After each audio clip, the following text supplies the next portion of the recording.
புதுச்சேரி முத்தியால்பேட்டை பகுதியை சார்ந்தவர் பிரபுராம்.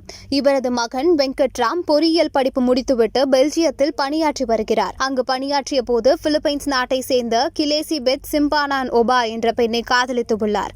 இதனையடுத்து இரு வீட்டார் சம்மதத்துடன் புதுச்சேரி முத்தியால்பேட்டை பகுதியில் உள்ள பொன்னு மாரியம்மன் கோவிலில் தமிழர் பாரம்பரிய உடை அணிந்து உறவினர்கள் மற்றும் நண்பர்கள் முன்னிலையில் வேத மந்திரங்கள் போத மாங்கல்யம் கட்டி திருமணம் செய்து கொண்ட சம்பவம் நெகிழ்ச்சியை ஏற்படுத்தியுள்ளது.